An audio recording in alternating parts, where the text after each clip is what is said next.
Graça e paz, meus amados, muito bem-vindos a mais uma ministração da série Apocalipse. Estamos ministrando essa série em nossa comunidade. Hoje estou aqui gravando um pouquinho diferente, mas estamos seguindo aqui a nossa série Apocalipse e hoje vamos falar daquele texto da palavra que traz o aspecto da igreja do Senhor Jesus retratado aqui na igreja de Filadélfia. O nosso entendimento é que a carta às igrejas, a grande carta escrita por João, inspirada por Jesus, foi a carta inteira, é o próprio livro do Apocalipse. E esses trechos que nós chamamos de carta às igrejas, a ideia que vem ao nosso coração é que são introduções dessa grande carta, introduções personalizadas para cada aspecto da igreja, cada face da igreja de Jesus Cristo, até porque uma coisa que eu tenho notado é que se formos olhar para essa série de igrejas, para essas 7 igrejas como épocas, como tempos, poderíamos dizer então que no tempo da igreja de Éfeso, a questão da perda do primeiro amor e da queda, onde o Senhor faz aquela exortação, volte à prática das primeiras obras, já estaria resolvido e não teríamos hoje grandes líderes, grandes igrejas, grandes denominações têm ministrado séries, escrito livros, ministrado sermões acerca da necessidade da igreja voltar ao primeiro amor. Significa que aquele caso não foi resolvido. Por quê? Porque são aspectos da igreja em todos os tempos. Hoje nós queremos ler com você o trecho que está em Apocalipse capítulo 3, versículos 7 ao 13, que fala da igreja de Filadélfia. Diz assim: ao anjo da igreja que está em Filadélfia escreve, isso diz o que é santo, o que é verdadeiro, o que tem a chave de Davi, o que abre e ninguém fecha, fecha e ninguém abre. Conheço as suas obras, eis que diante de ti pus uma porta aberta, e ninguém pode fechar, porque tendo pouca força, guardaste a minha palavra e não negaste o meu nome. Eis que eu farei aos da sinagoga de Satanás, aos que se dizem judeus e não são, mas mentem, eis que eu farei que venham e adorem prostrados aos teus pés e saibam que eu te amo. Como guardaste a palavra da minha paciência, também eu te guardarei na hora da tentação que há de vir sobre todo o mundo para tentar os que habitam na terra. Eis que venho sem demora, guarde o que tem, para que ninguém tome a sua coroa. Ao que vencer, eu o farei coluna do templo de Deus, e dele nunca sairá. Escreverei sobre ele o nome do meu Deus, o nome da cidade do meu Deus, a Nova Jerusalém, que desce do céu, e do meu Deus, e também o meu nome.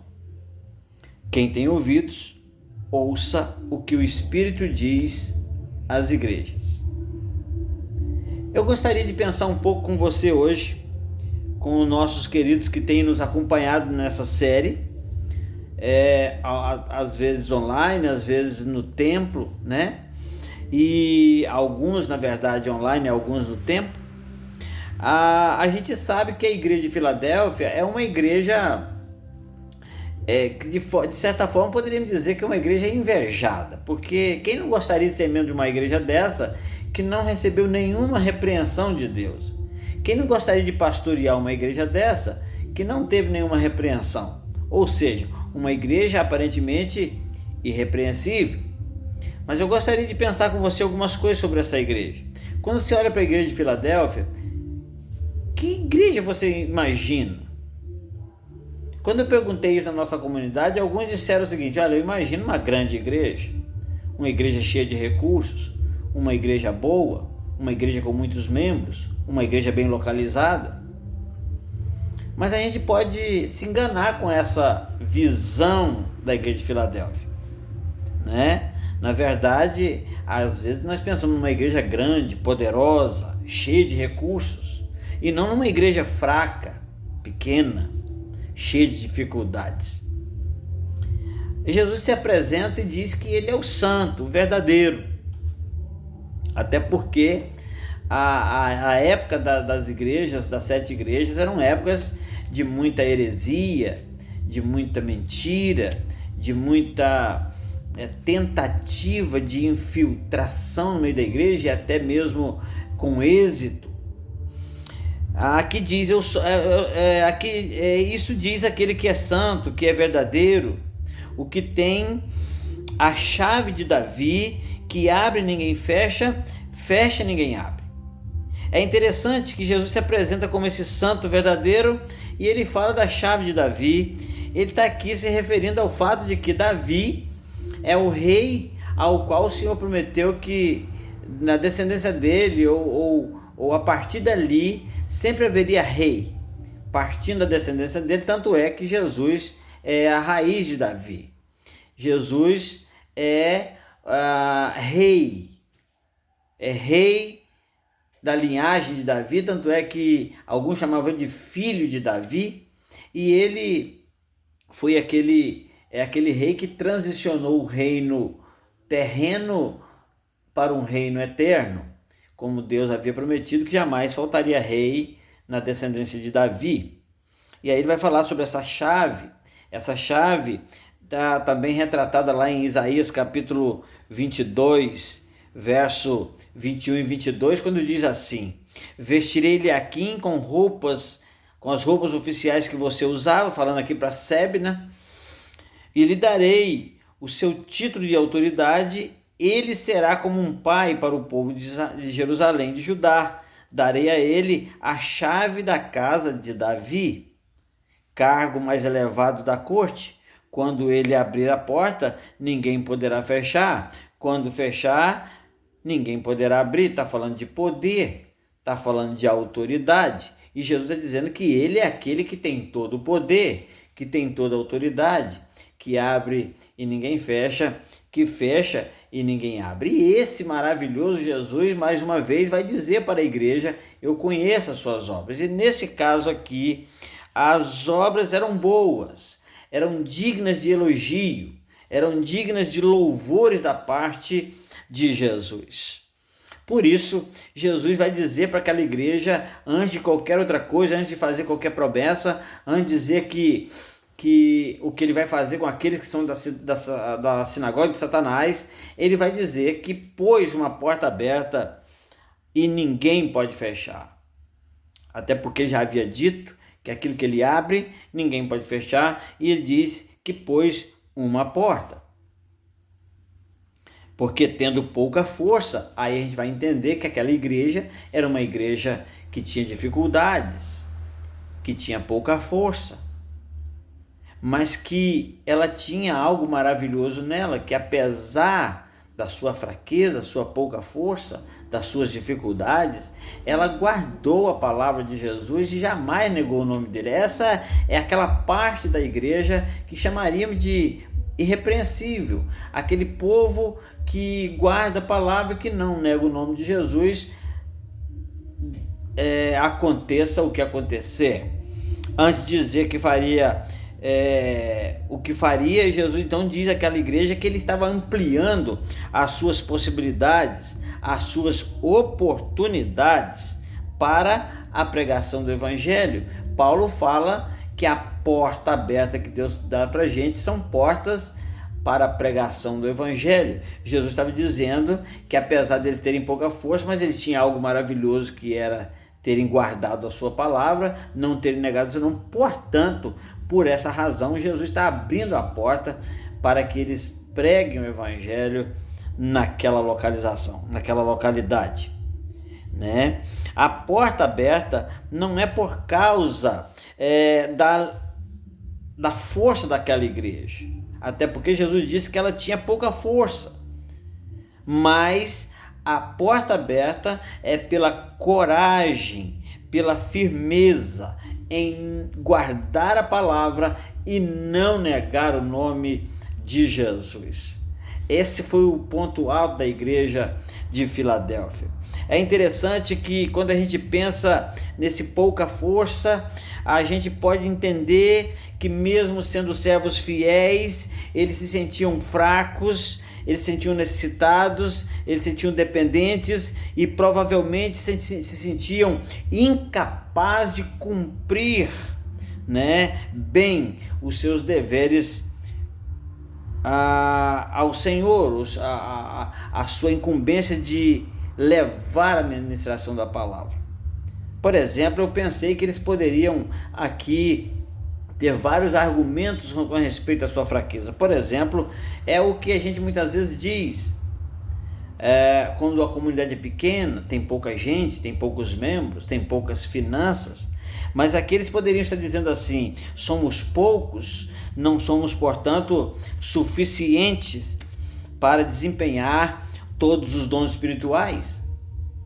Eles poderiam dizer que eles eram pequenos e por isso pequenos financeiramente, e então não poderiam abençoar pessoas. Às vezes nós pensamos que podemos abençoar pessoas só quando temos dinheiro no caixa, quando temos uma boa receita, não é? Eles poderiam estar pensando que somos menores intelectualmente. Eles viviam no meio de um povo muito inteligente, muito estudioso. Eles poderiam estar dizendo: somos menores intelectualmente e por isso não podemos competir com os mestres idólatras da nossa região, da nossa cidade.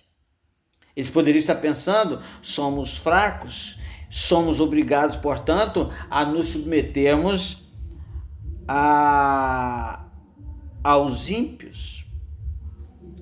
Eles poderiam estar pensando: somos incapazes de expandir o reino da pregação do evangelho por sermos de pouca força. Mas aí a Bíblia vai dizer, Jesus vai dizer que ele estava colocando uma porta aberta diante deles. Como Jesus já havia se apresentado como o santo, aquele que abre e ninguém fecha, que fecha e ninguém abre, ele já havia apresentado assim, fica claro então que a porta que ele pôs aberta diante daquela igreja, jamais alguém poderia fechar. Glória a Deus por isso. Jesus queria assegurá-los de sua fidelidade para com seus servos. Então ele vai dizer agora, ele diz o seguinte: eis que eu farei aos da sinagoga de Satanás, que se dizem judeus e não são, mais mentem, eis que eu farei que venham e adorem prostrados aos seus pés e saibam que eu te amo. A ideia aqui é que Jesus ia abater aqueles que estavam infiltrados na igreja, dizendo serem filhos de Deus e não eram. Mas muito mais do que isso, Jesus está dizendo aqui que a igreja deve ser adorada como se fosse um Deus, venerada como se fosse um Deus.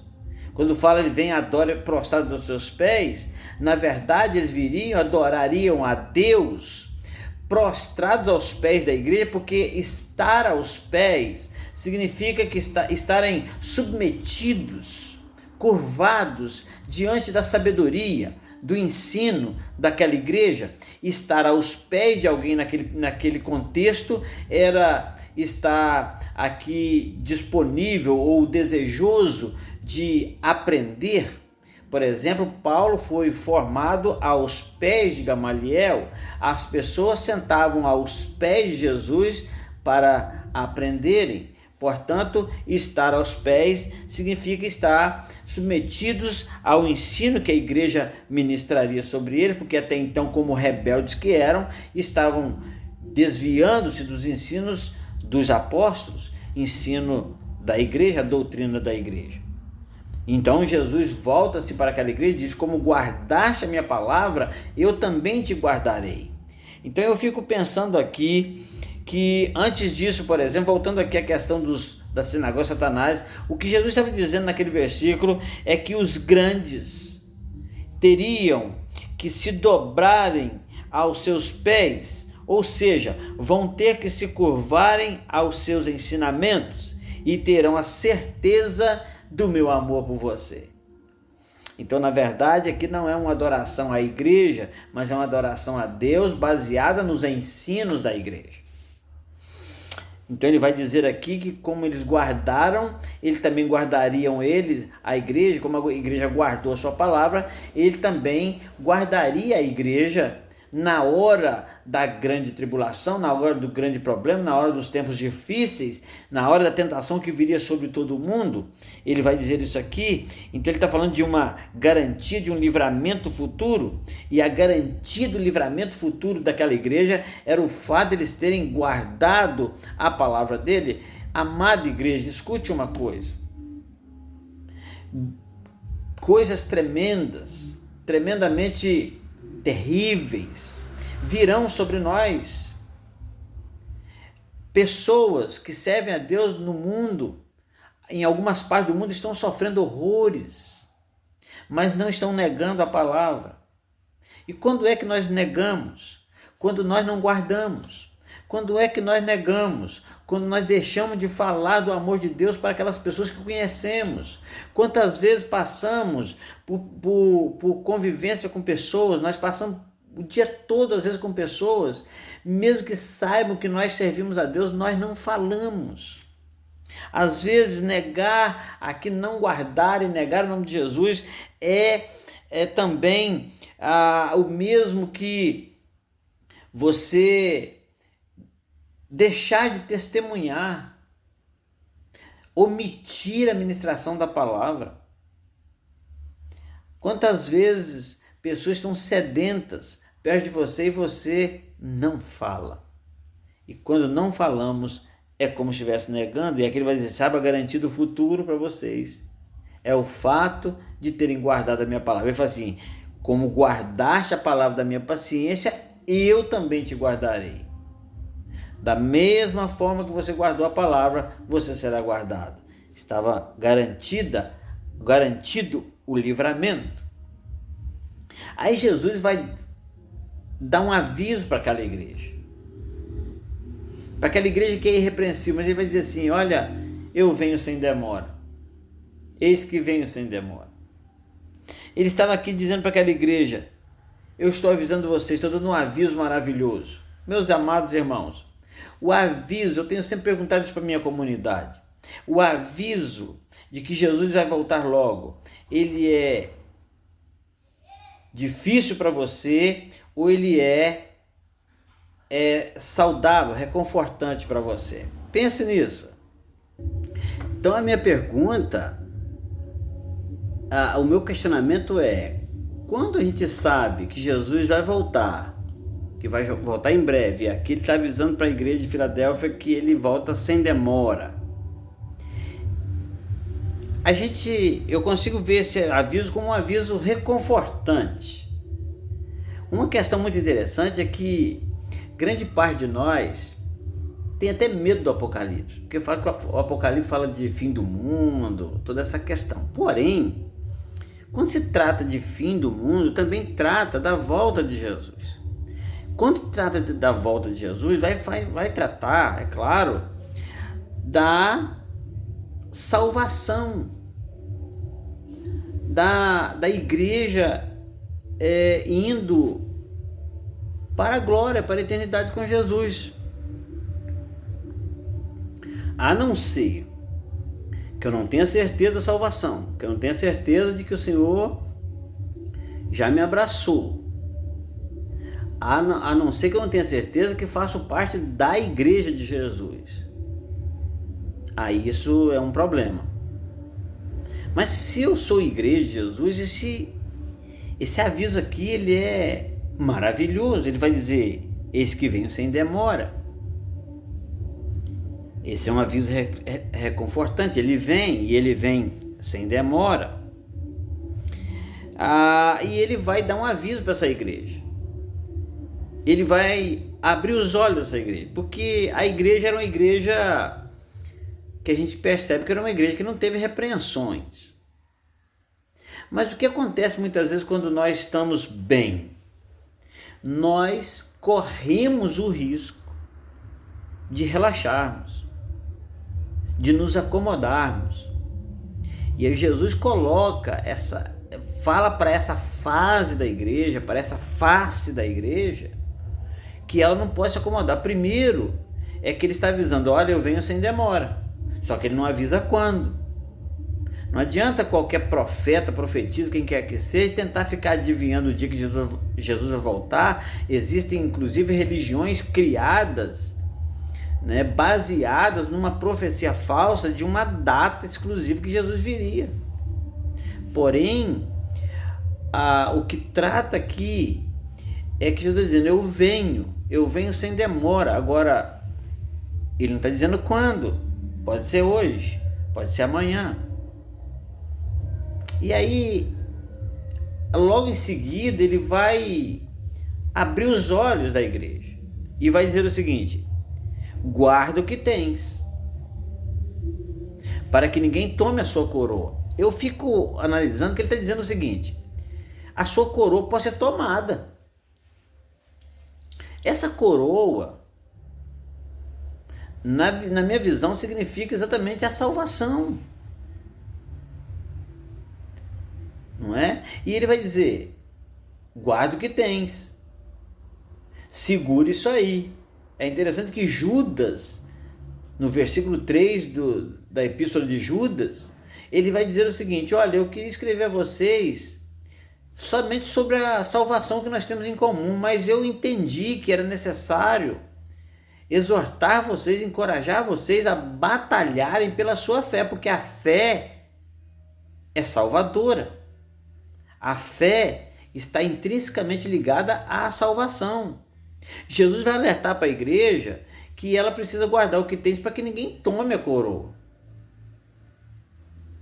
Ou seja, ele está dizendo assim, todas as suas qualidades dignas de louvor, dignas de elogios, todos os seus esforços dignos de consideração, todos os seus méritos como igreja irrepreensível, todas as suas conquistas não te isentam de ser roubada.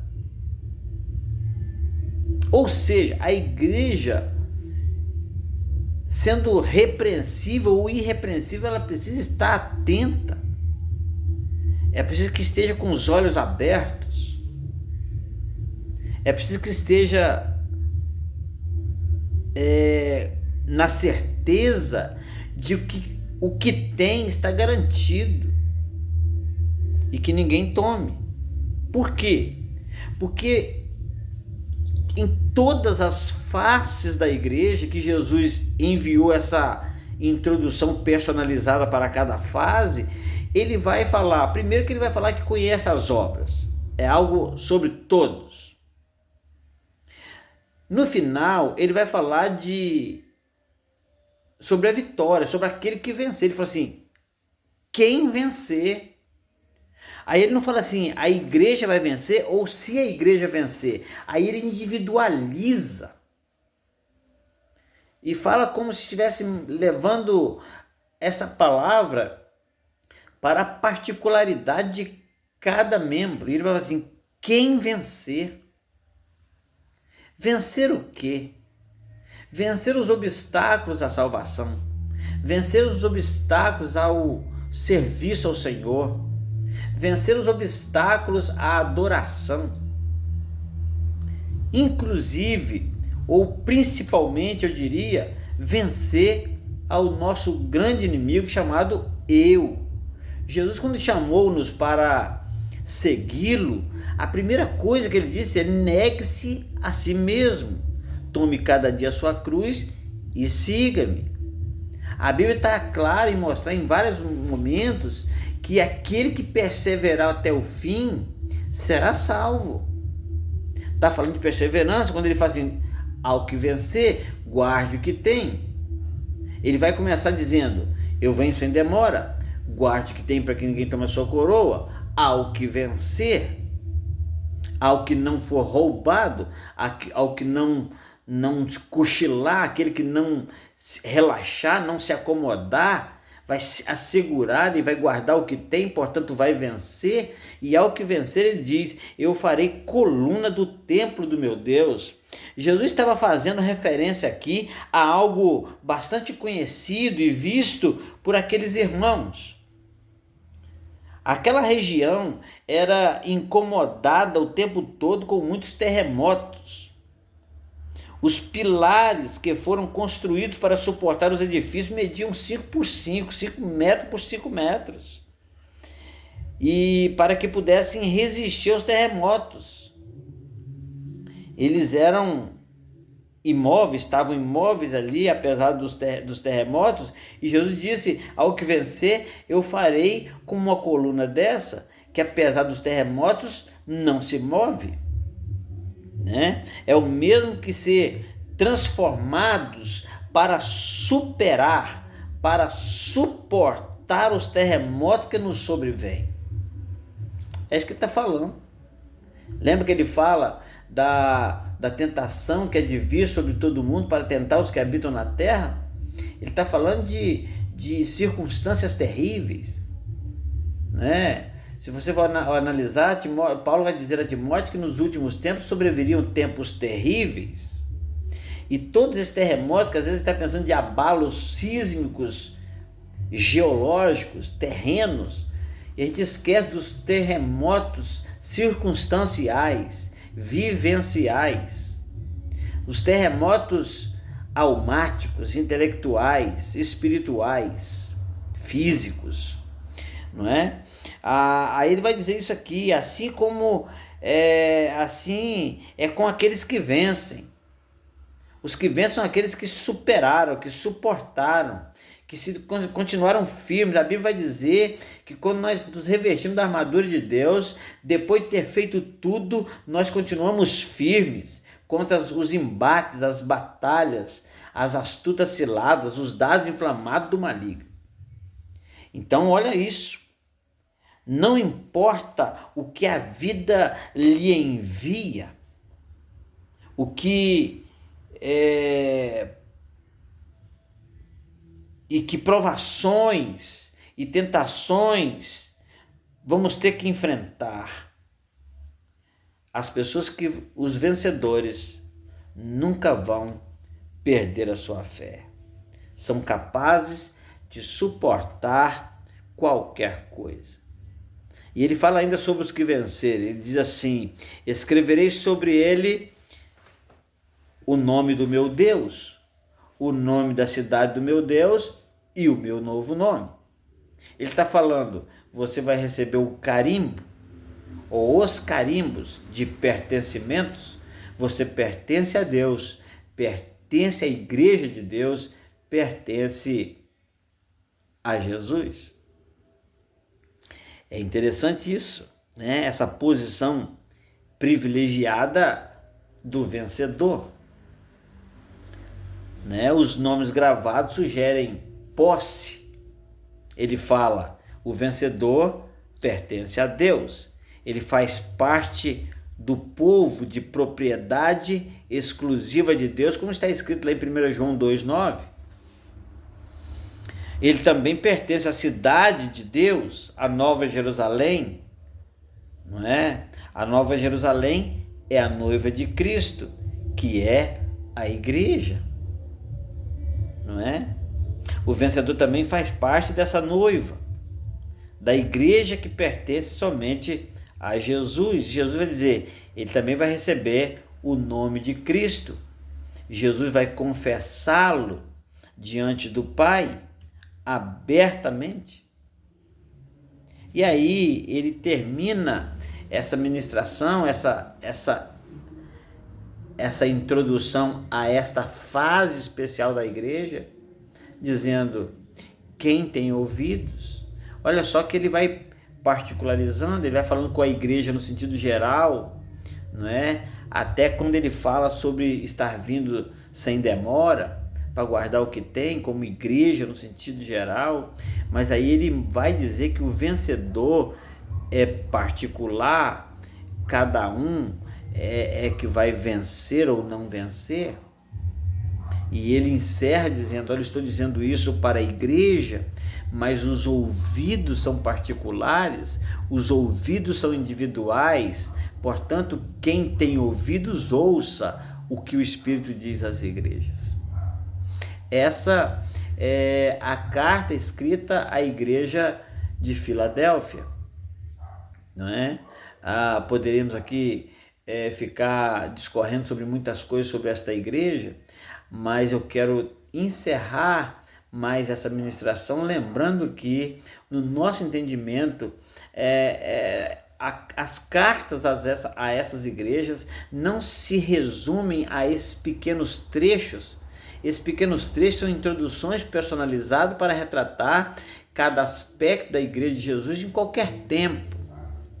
É por isso que o Jesus ele se completa falando sobre cada aspecto da igreja, se apresentando com aspectos diferentes dele, escritos lá no capítulo 1.